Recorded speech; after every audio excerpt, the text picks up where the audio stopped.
Bonjour tout le monde, je suis Hélène Massy Bereford, présente ici pour rédactrice en chef du transport aérien européen chez Aviation. Nous sommes loin Aviation Week. Comment avancer vers le réseau émissions sans plus attendre? Nous avons Lynn Ridgway, responsable du développement durable de Collins Aerospace, Yannick Assois, directrice générale adjointe avionique de Thales. Nous avons Nathalie Duquesne, directrice générale de Liber Aerospace Toulouse, Lynn Ridgway, responsable du développement durable de Collins Aerospace, et Aerospace, et Daniel Cuchet, vice-président ingénierie d'ATR. Tout le monde sait que le secteur de l'aviation doit réduire ses émissions.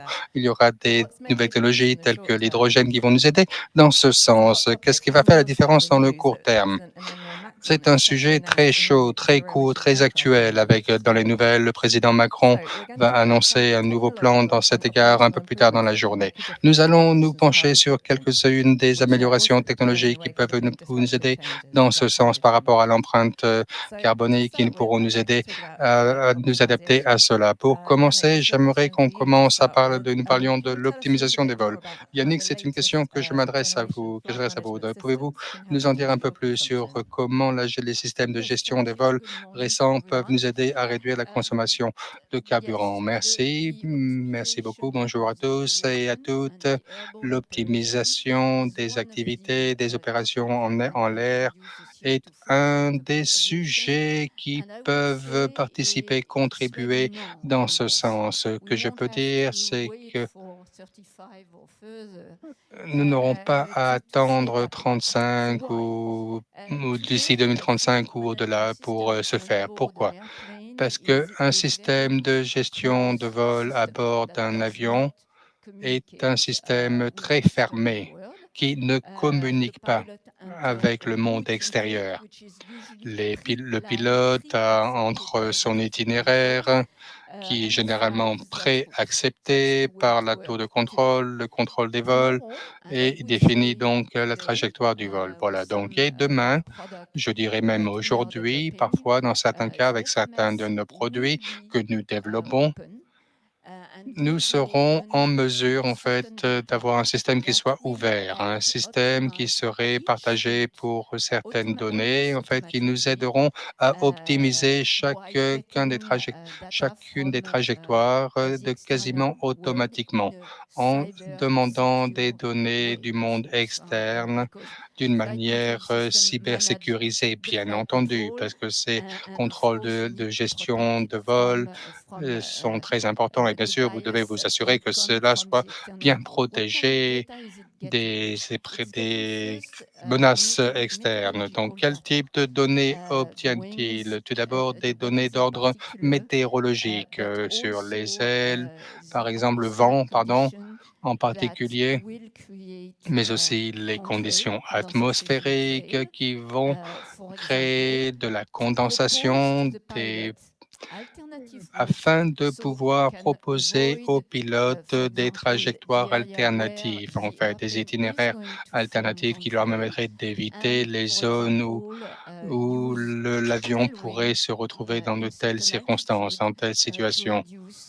Vous pourrez également les aider à réduire leur empreinte en carbone. Donc, dans son ensemble, nous considérons que cette optimisation a été testée dans le cadre de différents programmes de recherche en France. De nombreuses fois, nous estimons et nous avons mesuré que nous pouvons économiser entre 8 à 10 de carburant consommé. Concernant l'effet donc de CO2, nous considérons que nous pouvons avoir jusqu'à 15 à 20 de CO2 évité en moins, donc évité ainsi. Donc cela est de plus en plus au niveau de ce secteur. Nous savons que nous avons un impact sur le climat, sur le réchauffement climatique, la réduction et la c'est avec le refroidissement dans la nuit et c'est en conséquent très important et encore plus important pour l'hydrogène de justement d'éviter ces changements de température. OK. C'est quelque chose aussi sur quoi travaille Collins Aerospace. Avez-vous trouvé des résultats par rapport à vos recherches et quel est votre positionnement par rapport à l'utilisation de ces données? Oui, tout à fait. Je fais écho à tout ce que Annick a dit. Collins a passé beaucoup de temps à mettre à jour ces données. Nous savons que c'est très important de pouvoir faire tout ce qui était possible. Donc, l'objectif est de pouvoir optimiser toutes les données de manière et de pouvoir les exploiter en temps réel. Il y a de plus en plus d'informations qui sont partagées à ce sujet. Donc, c'est ce qui nous excite vraiment, ce qui nous stimule avec toutes les technologies qui sont développées, de pouvoir exploiter toutes ces données, pouvoir les transformer en actions réelles, en valeurs réelles et pouvoir stimuler les économies par rapport au plaisir également pour les passagers, mais aussi améliorer la qualité donc de ces vols. Et donc, ce qui est important lorsqu'on considère les chiffres, chez nous à Collins, nous avons une gestion très importante de produits intelligents, 150 d'entre elles qui nous permettent de récolter de nombreuses données et nous voulons vraiment exploiter, utiliser les dernières recherches scientifiques qui peuvent nous aider dans ce contexte. Et également, on pourra faire appel à l'intelligence artificielle. Il y a différentes manières où nous pouvons considérer cet aspect-là en matière de valeur que cela représente et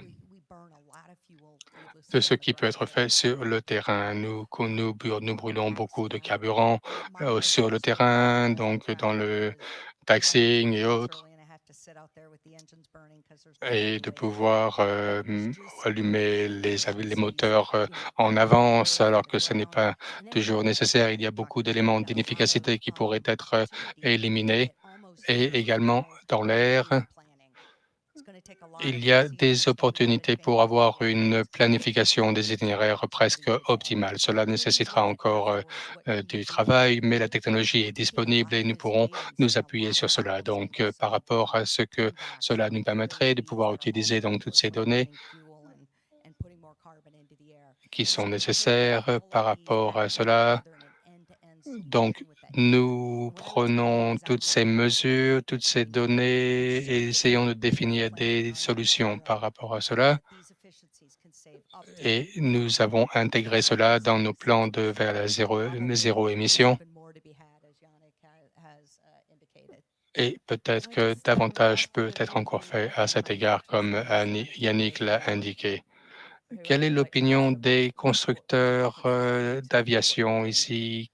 Est-ce que quelqu'un souhaite répondre par rapport à ce que vous faites? Nous sommes principalement des intégrateurs, mais nous tirons parti donc des innovations. Donc, Michael Novak, vice-président des ventes et du marketing d'Europe en Asie centrale d'Embraer, et des capacités donc de ce que nous faisons et se base sur une grande quantité de données qui sont informatisées, qui nous permettent d'avoir des vols plus stables, d'une meilleure géométrie de ces avions et des calibrages par rapport à cela. Donc également, lorsque j'écoute cela,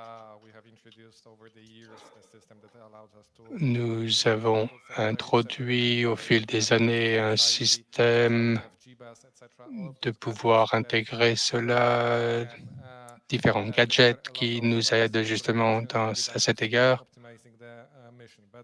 par rapport à la réduction de la consommation de carburant, l'optimisation des éléments. Et nous ne voulons pas être meilleurs que Ferrari, mais bon, nous voulons tester cela sur différents de routes et de pouvoir exploiter cela avec des contraintes au niveau des transports aériens et donc et cela fait partie de l'aspect optimisation. Avec l'optimisation des vols Quelque chose qui est important, c'est le moteur. Et la question de ces nouvelles générations de moteurs vont faire moins de bruit, jusqu'à 50 à 60% moins bruyant que cela a été. Un grand nombre de procédures dans les aéroports en Europe sont conçues d'une manière non optimale, principalement en raison du bruit. Et donc, la nouvelle technologie pourra signifier que nous pourrons reconcevoir l'espace aérien ensuite en s'appuyant sur ces outils, ces gadgets dans le cockpit Okay, thank you. A good et point pour about avoir un the effet également gadgets positif dans ces différents aspects. in Europe. Oui, un très bon If point it's que vous okay, we'll présentez review ici much of sur that later. l'espace aérien en Europe. So I'd like to move Et on peut-être que si c'est OK, from nous the pourrons wider revenir sur cela un peu plus applications tard. again to J'aimerais the que technologies nous on board parlions maintenant that d'un help autre sujet to sort of pave the way sur to la to achieve technologie the à net zero bord. goal. I wanted to ask, well, I'm going to start with Natalie and Par then rapport à come ce back to you, qui peut Daniel, être fait. Je vais and how that commencer avec works. Nathalie, Natalie, I know directrice that générale de at Aerospace Leap Aerospace Toulouse, et Toulouse, puis je donnerai la parole electrification ensuite is à a really Daniel. Je sais important que topic. Can you tell us a bit about c'est un the sujet research that you're important pour doing and vous. the Pouvez-vous progress that nous en you're dire making on un making peu plus systems sur more ce que vous electrified faites, how les that contributes to the perspectives pour net zero goal? électrifier les éléments à bord, Yes, so les I think composants à bord et what is comment cela most important contribue à because l'objectif net zéro? what is very important Zéro. Donc, in je terms crois of que ce qui est CO2 emission important pour nous et très is the important pour flight. nous Okay, so we have to en do matière everything d'émissions de to make CO2, the flight c'est more le vol. efficient. Donc, nous devons faire tout So ce qui est an en efficient possible pour aircraft rendre le vol is aussi an efficace aircraft que which possible. Un doesn't avion consume so much energy. So efficace we have to try est to un make the avion best first before qui ne talking about consomme pas SAF and autant new d'énergie. Donc, nous devons energies. We are faire very de happy notre about mieux work on that avant de because it's parler very difficult, but d'itinéraire as ou renewable de energy, we are pushing it. trajectoire, de faire autant que And possible, de so réduire autant que possible l'énergie the que nous best way produisons, is, que of nous course, consommons. to try to optimize Et the route. une des Okay, bonnes to manières optimize the route, to get pour the faire cela, bien lowest sûr, one. on peut We considérer have to go from l'option Paris to d'optimiser Marseille with les North Africa. trajectoires avec des trajectoires So plus electrified, courtes, let's say. plus directes. So there is really room for Voilà, improvement. et c'est un moyen. Then after, there is Il the y a de weight. la marge vraiment pour We have to work a améliorer. lot about the weight. There are still Après, il y a la some question room of du poids. improvement. Nous devons travailler Before sur having the ces next sujets-là. Il y a aircraft, des we have to améliorations see qui what peuvent we vraiment can être mises en make it place. Et avant the one de faire existing cela, better. And there is plenty of nous possibilities. devons améliorer I les already avions mentioned actuels et je pense qu'il y a Paradigm beaucoup is very important. d'opportunités possibles au niveau des aspects The weight, aérodynamiques qui of sont course, des the aspects engine. très We can improve importants. the engine, and this Le is where poids de it comes l'avion, to le more moteur, bien electrification. sûr, peut être Because amélioré. what we would like in the Et future c'est is to là have que nous fewer parlons davantage electricians d'avions électriques, ce que reserved for nous that aimerions engine. dans Today, we are using l'avenir, a lot of energy coming from the engine d'avoir to hydraulic donc aujourd'hui, beaucoup to d'énergie est hydraulic utilisée energy, depuis electrical l'avion energy, pour les mechanical aspects energy, hydrauliques, and this is a pour pity les because then we énergies de can frein, optimize etc. really the Et engine ça, for c'est the aircraft. dommage. And it would make a lot of sense to C'est un try to moteur pour l'avion. Et use cela serait très fuels sensé only for the engine, and d'essayer then we are de really créer un electrifying carburant the engine. seulement Most pour le probable moteur will be electrifying the functions. We et electrify all the functions together. les autres That fonctions means as pourraient well that être we are trying to have a lot électrifiées, of de pouvoir savings regrouper from toutes the ces fonctions systems, and we will be able to avec les énergies cinétiques et fly autres, at et low nous pourrions weight, and ainsi it makes a lot of sense in terms of weight as well, which was une very important opération because qui soit plus to make sensée sure en we matière improve de the weight. poids And to également. produce this energy, we work on something which is Et je the first crois step que pour of pouvoir hydrogen, produire cette which is énergie, really to produce this on energy considère from l'option fuels. de l'hydrogène So you can pour imagine we créer have a cette fuel cell énergie. about 400 kilowatts that can support Vous pouvez imaginer une cellule de systems carburant de electrificated 300 electric. kilowatts, par And exemple, qui then pourrait soutenir what is very ces beautiful différents about the systèmes fuel pour que ça cell soit is that it can do the first step. électrique. Et donc, You can ce have qui est some très intéressant gaseous avec ces hydrogen cellules because for carburant, this type of function it's quite vous small, so pouvez you can imagine utiliser larger l'hydrogène engine gazeux, c'est functions. très petit en And taille par rapport à la taille que ça prend then dans l'avion. what is very nice about that is that you have zero emission in terms of Et ce CO2, qui zero est emission in terms of très NOx, intéressant, and c'est then you que have the cela se engine traduit is par really zéro running émission, efficiently. zéro CO2, et vous avez And this is, ensuite by the un way, finally moteur a qui potential future fonctionne which est le seul donc élément qui doit être alimenté en carburant. Donc ça, c'est un avenir potentiel, mais qui n'est pas un avenir si lointain. Donc, je crois que vous avez lancé donc ATR un projet hybride électrique. Est-ce que cela inclut ces aspects d'électrification à bord? Oui. L'interprète s'excuse. Il semblerait que nous ayons perdu la connexion.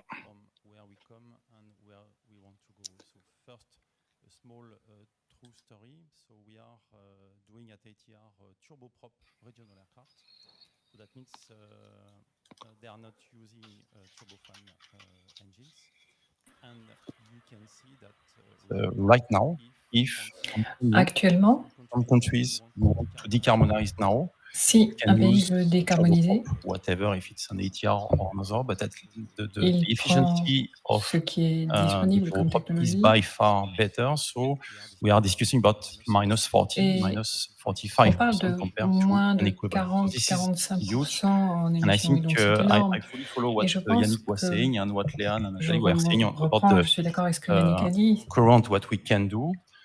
We can Actuellement, optimize nous faisons a ce lot qui est the possible. routes. We can On optimize, peut and the Evo optimiser will be déjà beaucoup de even choses more optimized. But today, et on some on peut optimiser airlines, peut-être we encore can plus, mais already decarbonize by a actuellement, factor of sur more or less certaines lignes aériennes, on peut which is huge. déjà This is the décarboniser first step, which is important, and this is our duty de manière assez to considérable. also Donc make ça, c'est la efforts première étape. above Et this already very good results. l'objectif, To go en further, fonction de notre objectif, nous avons déjà what we have obtenu de launched the bons ATR résultats. Evo, as you Pour said. aller plus The loin, ATR Evo is to optimize even more. And coming back to Nathalie's questions nous about voulons et nous devons electrification, optimiser yes, encore we plus. need Donc là, je to have reviens à ce que an Nathalie a hybrid dit. On a besoin aircraft. de l'électrification. Why the On a hybrid besoin with d'avions some batteries hybrides, will help a lot.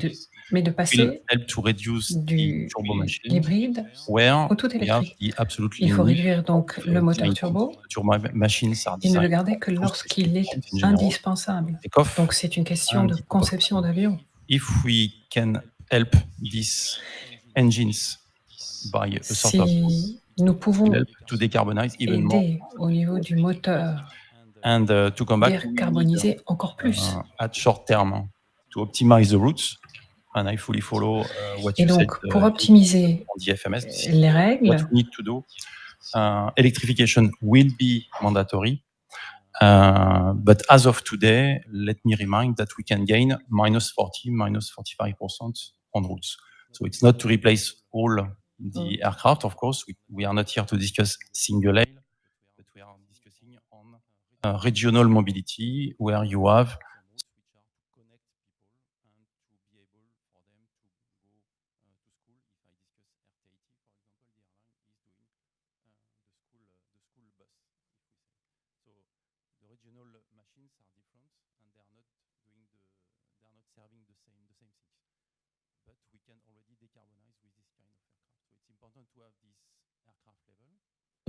au même type d'opération. Et au niveau des avions, nous avons besoin de technologies nouvelles et c'est de cela qu'on est en train de discuter. Et c'est encore une fois, on en revient aux infrastructures. Pour l'hydrogène, on a besoin d'infrastructures à l'échelle mondiale.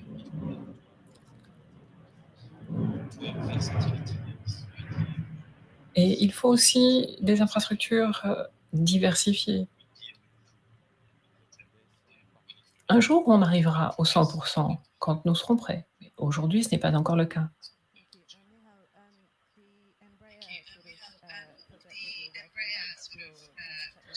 Bon, il y a un projet au stade encore embryonnaire que vous avez évoqué, qui concerne l'énergie. Est-ce que cela est à considérer dans le contexte de cette diversité des ressources énergétiques? Eh bien, oui. On parle plutôt d'évolution que de révolution, en fait. Et les premiers pas ont été faits. Et je pense qu'on va pouvoir développer encore plus et développer à échelle sur l'ensemble du marché. Et on recherche aussi surtout la simplicité Et je pense que si ça marche, les gens vont reprendre notre modèle et il va servir de moteur. Bon, après, ça va dépendre des distances à parcourir, de l'intensité du trafic. Ensuite, j'aimerais rebondir sur ce que beaucoup de personnes ont dit déjà ce matin. 75% des avions en service aujourd'hui n'utilisent pas les technologies les plus modernes, mais des technologies déjà désuètes. Donc, il y a ce qui est possible aujourd'hui, mais qui n'est pas forcément encore ou déjà utilisé ou exploité. Mais il y a notamment une famille d'avions. C'est un nouveau concept, Energia, développé il y a 2 ans. Nous avons un modèle tout électrique, un hybride et un avec la pile à combustible. Et il y aura encore un moteur à combustion pour l'avion à hydrogène. Pour l'électrification totale, absolue, là, nous restons sceptiques. Parce qu'on n'est pas sûr d'où viendra l'électricité, en fait. Les membres de la branche électrique d'Energia ont un modèle qui va rentrer en service en 2035, mais pour qu'il soit viable, nos ingénieurs ont dû développer des batteries. Donc, en fait, ce sera le triple de ce que l'on dispose déjà aujourd'hui. Mais comment est-ce que c'est possible? On voit des choses sur le papier qui semblent réalisables. Mais il y a une grande différence entre un projet sur le papier et la réalisation concrète. Il faut que ce soit rentable d'un point de vue économique. Il faut tenir compte de tous les aléas, tous les autres facteurs externes. Et après 1 an de discussion avec nos partenaires commerciaux, nous avons décidé que l'avion tout électrique n'était pas forcément la solution la plus intéressante et nous avons décidé de concentrer nos efforts sur le modèle hybride. Mais bon, un modèle hybride, c'est aussi un modèle évolutif. On peut progresser avec l'électrification à partir d'un modèle hybride pour réduire la partie non électrique. Et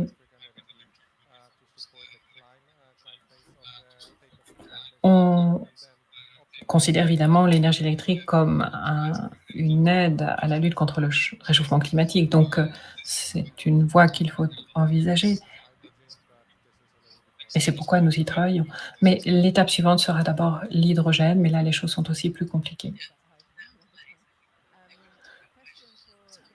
Oui, on pourra parler d'hydrogène peut-être une autre fois. Mais une question à l'attention de Yannick et de Liane. Vous avez ces projets qui explorent un peu ce qui pourrait être possible pour la prochaine génération d'avions. Et à quoi ressemblent les systèmes de gestion à ce moment-là? Il y a beaucoup de discussions sur la manière dont on peut gérer l'énergie au quotidien avec les différents modes énergétiques, et entre autres l'électrique. Bien entendu, nous sommes d'accord que nous avons besoin de systèmes de gestion et on a besoin de communiquer avec le moteur, en fait, pour savoir où on se trouve en vol. Et il faut donc développer les fonctionnalités pour la gestion énergétique de l'avion.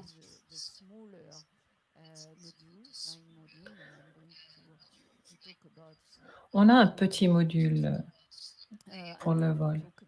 Et je parle ici d'aéromobilité.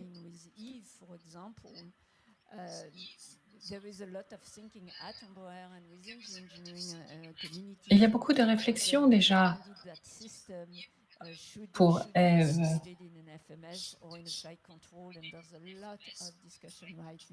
Et est-ce qu'on utilise un FMS? Est-ce qu'on utilise un dispositif de contrôle de vol?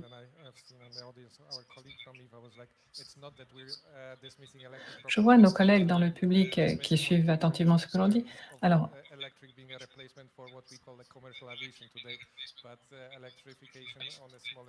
est-ce que les avions électriques vont remplacer tous les avions commerciaux que nous avons aujourd'hui? Mais en fait, ça a toujours été comme ça dans l'aérospatiale. On teste des technologies de façon modulaire avant de les développer à grande échelle et d'une manière générale. Vous utilisez ces technologies dans un module et puis ensuite vous les développez dans l'aviation commerciale parce qu'après il y a toutes les questions aussi d'homologation, de sécurité.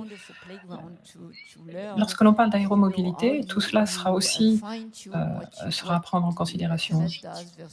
Il faut donc ajuster, mettre au point vraiment ensuite dans le détail ce qu'on a développé et testé initialement. On a besoin donc de systèmes de gestion et c'est la même chose pour ces systèmes de gestion. Il y a beaucoup de choses en développement, mais ce n'est pas encore tout à fait prêt parce que ça veut dire ça implique un système complètement différent.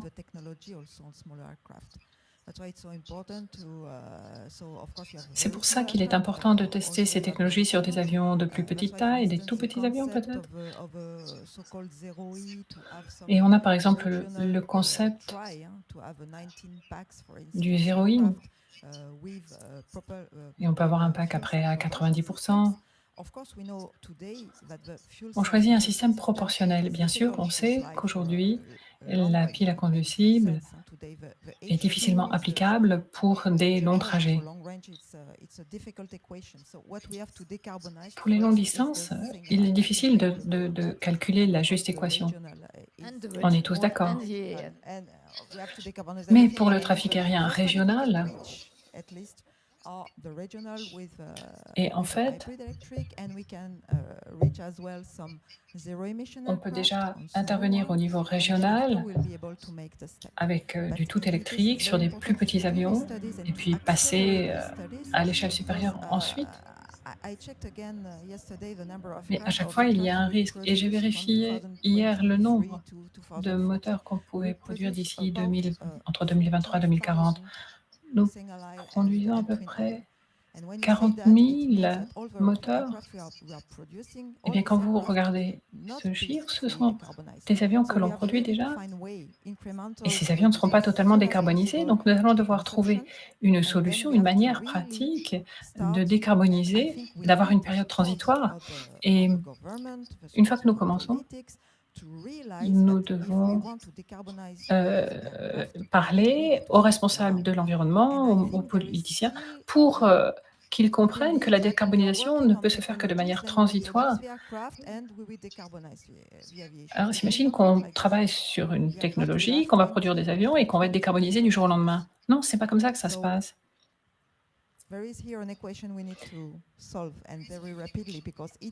Et donc, il y a une équation à résoudre et il faut le faire rapidement parce qu'en fait, il faut réorganiser l'aviation et la décarboniser si on continuait à utiliser le ciel et voyager dans le ciel. Et donc, quelle est votre participation dans cette approche exploratoire? Eh bien, nous sommes un fournisseur pour l'aérospatiale et la défense, initialement. Et nous entendons tout ce qui est dit. On parle de la prochaine génération qui n'arrivera qu'en 2025, pas avant. Nous savons ce que nous voulons, mais il y a encore beaucoup de choses à faire. Il y a des dispositifs, des services qui peuvent aider. Il y a une dynamique en marche. Par exemple, adapter les routes. Tous ces composants vont contribuer à la décarbonisation de l'aviation. Mais ce qui est formidable dans l'aviation, c'est qu'à chaque fois qu'on a une nouvelle génération de produits,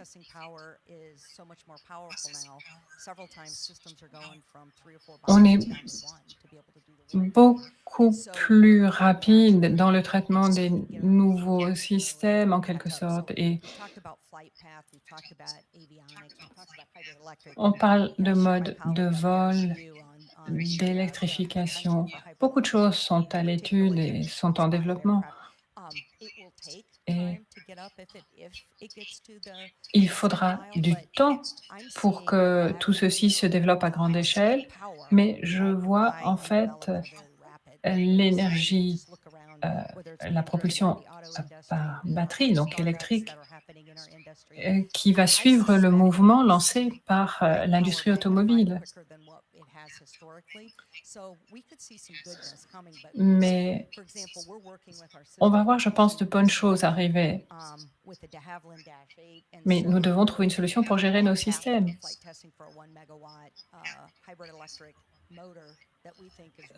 Si on parle d'un moteur électrique d'un mégawatt, est-ce que c'est la capacité? Est-ce que ça va suffire? Bon, je pense que dans un immédiat, un avenir proche, j'aimerais ici passer le message. Si vous laissez l'argent dans un compte en banque, vous aurez beaucoup plus d'argent dans 10 ans, mais si vous l'utilisez maintenant, peut-être que ça vous rapportera plus sur le long terme. Donc en fait, nous avons également des matériaux nouveaux qui vont apparaître et qui vont nous aider à nous développer de manière durable, plus durable. Il y a beaucoup de choses qui sont en préparation, qui vont apparaître. On peut également revoir les concepts, les designs. Ensuite, il y a le recyclage, tout ce qu'on fait à distance, de nouvelles structures aussi. Même avec les piles, on parle d'une nouvelle génération de piles et qui permettent 75% de réduction d'émissions. Et donc, ça semble être des petites technologies, mais en fait, au total, si vous arrivez, par exemple, à une réduction de carbone de 75%, c'est énorme. Et nous pensons qu'en modifiant légèrement les systèmes qui existent déjà, on peut ajouter 8% de plus de réduction. Et il y a déjà beaucoup de choses qui peuvent être réalisées à partir de ce qui est déjà disponible aujourd'hui. Merci beaucoup. Donc, concernant les projets de matériaux biosourcés, pouvez-vous nous en dire un peu plus? Oui, c'est un projet sur lequel nous travaillons avec une vue globale, une vue holistique de ce qu'il y avait avant et ce que nous pouvons faire pour changer cela. On a commencé une étude avec le soutien du gouvernement français de pouvoir faire une analyse complète et intégrale de comment du cycle d'analyse. Et nous avons reçu un engagement très fort sur qui travaille sur les manières de faire cela de manière durable. Et c'est important de savoir comment cela sera consommé, toute cette conception, ce design, et comment les produits, ces matériaux pourront être ensuite recyclés également. Donc, beaucoup peut être fait à cet égard. Donc, c'est un peu ce qu'on a à l'esprit, une analyse du cycle de vie de l'avion. Et à partir de là, nous devons commencer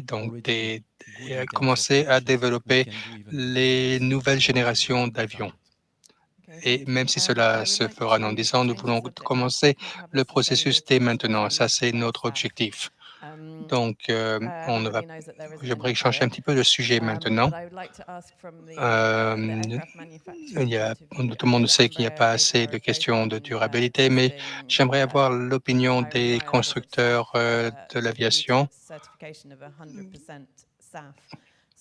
Et avec la certification du carburant durable pour l'aviation, le SAF. Donc, qu'est-ce qu'on peut faire par là? Est-ce que vous pouvez fixer une date par rapport à quand cela pourra être fait? Qu'est-ce qui peut être fait entre maintenant et cette date-là? D'après nous, il n'y a pas grand-chose qui peut être fait. Parce que l'idée, en fait, par rapport à cela, pourquoi nous devons utiliser ce type de carburant et le déploiement ne doit pas nécessiter d'infrastructures ou de perspectives de moteur ou de perspectives des équipementiers. Avec un éventail de carburants et différentes options qui sont au fur et à mesure sélectionnées ou abandonnées par rapport à ce que nous pouvons faire, par rapport à ce qui concerne cela et les cahiers des charges par rapport à cela. Il y a virtuellement pas grand-chose que nous puissions faire, en fait, parce que cela doit être identique. Nous voulons une certification du processus de protection et d'une normalisation du processus de production. Je ne suis pas un expert de ce sujet, mais je pense que le calendrier pour y parvenir est de 2 ans à partir de maintenant. Il y a maintenant d'autres processus pour réaliser un carburant synthétique qui ne correspond pas tout à fait à la spécification des jets actuellement. Et pour ce faire, beaucoup de tests doivent être réalisés, à la fois pour ADR et pour nous-mêmes. Nous sommes impliqués sur cet aspect-là. Et nous devons nous assurer que tout ce que vous toucherez dans un avion se comporte de la même manière qu'il fonctionnait auparavant, que les réservoirs, les vannes, les tuyaux, canalisation, tout cela. La fonction du carburant n'est pas seulement d'apporter de l'énergie, mais il y a aussi des fonctions de lubrication, ce qui est joué par le carburant. Donc, pour sûr, je ne peux pas garantir qu'il n'y aura pas de coulées d'étranglement d'ici là pour le SAF. Et donc, je crois que de manière universelle, au travers de l'industrie, nous sommes tous très engagés pour rendre tous nos avions pour être certifiés à 100% avec du SAF et du carburant de l'aviation donc durable. Et bien sûr, il n'y aura pas suffisamment de SAF disponible pour pouvoir justement le faire d'ici 2030. Vous êtes d'accord avec cela? Comme Michel le disait, nous avons réalisé 2 vols avec du carburant SAF, avec 2 types de moteurs. Pour les non-spécialistes, dropping, c'est que vous ajoutez des additifs pour faire ressembler au carburant. Et les dropping, donc il y avait une charge assez importante, un fardeau, pas seulement au niveau de l'avion, mais de l'infrastructure autour de cela. La certification de l'andropine, comme on l'appelle, cela va prendre du temps, mais nous devons pousser avec les constructeurs automobiles ensemble pour rendre cela possible. Le déploiement est complexe, cela ne se fera pas aussi simple, aussi facilement que cela. Par rapport à ce que nous avons aujourd'hui, cela va prendre du temps. Nous devons continuer à travailler sur le sujet. Il y a une spécification qu'on appelle le JetX qui sera créée, développée dans quelques années et il nous faudra réaliser beaucoup de tests sur le sujet. Il y existe des différences entre les différents carburants et ainsi, cela devra être pris en compte lorsque vous remplissez le réservoir dans un avion en Asie. Vous devez vous assurer que cet avion puisse être certifié et aller donc au bon endroit. Donc, ce n'est pas seulement au niveau des constructeurs d'aviation, mais aussi au niveau du gouvernement et des fabricants de carburant. Ils doivent commencer aussi à s'intéresser à ce sujet, à ce projet, être encouragés par les gouvernements, indépendamment des questions des coûts. Les coûts dont nous avons parlé, en fait, ce sera plus coûteux. Donc, il nous faudra trouver des moyens de créer des incitations pour les compagnies d'aviation qui vont utiliser cela et de pouvoir le produire en quantité plus importante. Et donc, ce n'est pas un sujet évident, mais de même qu'avec l'hybridisation, nous devons pousser au niveau des avions, au niveau des équipements, des équipementiers, des constructeurs, d'être bien placés pour commencer dès maintenant sur ce sujet.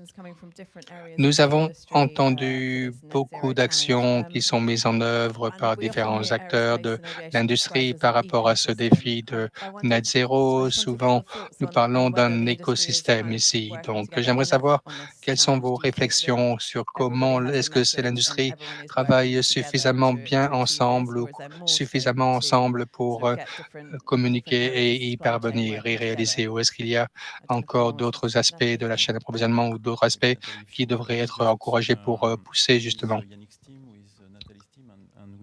Oui, donc avec l'équipe de Yannick et l'équipe de Nathalie et l'équipe de Collins, nous travaillons déjà sur la recherche de la technologie. Toutes les équipes travaillent conjointement, non seulement sur des sujets d'ordre théorique, mais sur d'autres sujets, les ressources, donc pour répondre rapidement, avant que Nathalie réponde à cela. Donc cela a déjà été commencé, c'est soutenu par le gouvernement, mais probablement dans d'autres pays également.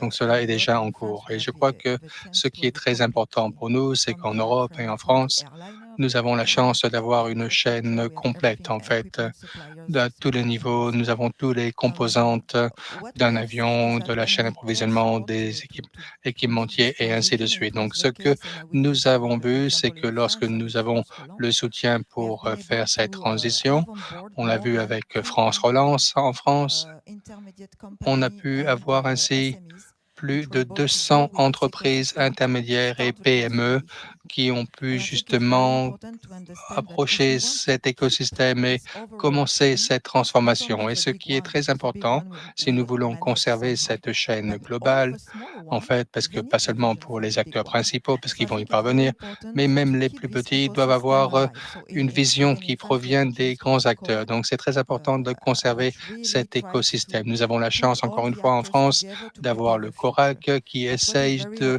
regrouper tous les acteurs pour se préparer à l'avenir. Mais ce qui est aussi très important, c'est le financement, l'argent. Donc, pas seulement que lorsqu'une compagnie donne de l'argent à une grande compagnie, il faut que cet argent filtre également vers les plus petites compagnies. Cela peut vraiment permettre à tout le monde de s'intéresser à ce sujet de la technologie. Beaucoup de défis. Si nous voulons que la chaîne d'approvisionnement évolue par rapport à un appareil, à un avion traditionnel vers un avion hybride, imaginez un avion électrique pour la plupart des petites compagnies, ce sont des compagnies d'ordre mécanique. Si vous voulez adopter la technologie hydrogène pour vos avions, vous devez absolument vous assurer que tout le monde travaille ensemble et se regroupe ensemble. Et si vous ne le faites pas, ce sera très difficile dans quelques années d'avoir les bonnes personnes disponibles, d'avoir la bonne technologie et disponible et d'avoir la bonne chaîne d'approvisionnement. Donc cet écosystème doit vraiment être stimulé par les grands acteurs, les grandes compagnies, et c'est important que le soutien du gouvernement soit très fort à cet égard. Et si je peux ajouter à cela, je suis à 100% d'accord avec vous qu'en Europe, nous avons énormément de chance d'avoir deux producteurs importants, l'aviation Clean Aviation et aussi World. Et si vous considérez cela, ça permet de regrouper les constructeurs d'avions, les fabricants de pièces et le monde académique, les petites startups, les centres de recherche, etc. Une diversité de réflexions et de mentalités, tout cela peut contribuer dans ce sens. Et ensemble, vous pouvez ainsi éliminer, surmonter toutes les difficultés. Et donc, il y a une opportunité considérable ici pour pouvoir accélérer tout cela sur le marché. Lorsque vous regardez cela de plus près pour que cela se fasse, il faut une vision commune, qu'il y ait des financements qui soient mis à disposition. Et nous sommes très reconnaissants pour les agences de réglementation et les gouvernements qui ont apporté cela. Et vous considérez ensuite tous ces différents éléments qui suppriment les obstacles rapidement par rapport à l'introduction sur le marché. Donc, je pense que ces exemples de collaboration sont des exemples fantastiques que nous devons poursuivre. Mais je pense que l'élément majeur, en fait, que l'industrie demande est-ce que nous pouvons définir des normes mondiales, n'est-ce pas? Des normes régionales, c'est une bonne chose, ça permet d'aller de l'avant, mais ne sont pas très utiles pour des grandes compagnies qui sont impliquées dans différents différents continents et que vous avez des vols dans toutes les différentes régions avec des équipementiers qui sont différents et ils respectent des normes différentes selon les régions. Donc, je suggère que nous accélérions le processus et il nous faut avoir davantage de collaboration des gouvernements et ce, le plus tôt possible. Nous allons tous dépenser des fonds dans les ressources et il nous faudra dépenser ces fonds de manière collective et intelligente. Ça va être sportif, je pense que nous pourrons y parvenir, mais cela nécessitera une plus grande collaboration. Vous êtes d'accord par rapport à cela? Oui, clairement, tout à fait. Mais cela a commencé ou a déjà commencé à se produire, en fait, à se manifester. L'ensemble de l'industrie se sont regroupés par rapport à cet objectif inspirationnel d'être de décarboniser l'industrie, le secteur d'ici 2050. Et je crois que ces 10 dernières années, nous avons fait des progrès conséquents, au moins par rapport à l'alignement, par rapport à une vision. Ce que nous voulons en termes de décarbonisation. Et je crois que tout le monde n'est pas nécessairement d'accord sur les domaines dans lesquels nous devons travailler, sur lesquels nous devons travailler. Ça fait l'optimisation des activités, les nouvelles technologies, les changements de la flotte du monde, parce que nous avons encore des avions encore très anciens qui sont en circulation dans certaines régions du monde. Donc, je crois que l'industrie se sont regroupées autour de cet objectif, mais les désaccords sont par rapport à comment y parvenir. Et ce qui n'a pas été fait, vous avez tout à fait raison par rapport à cela, c'est la manière, en fait, comment nous allons faire cela ou financerons cela dans les différentes régions du monde. Et cela peut être différent. En Europe, nous avons les mesures Fit for 45, donc un ensemble de mesures de l'Union européenne, 55% donc de réduction de CO2, empreinte CO2 pour l'ensemble de l'Europe et ce pour tous les secteurs. Pour le secteur de l'aviation, cela est inclus également.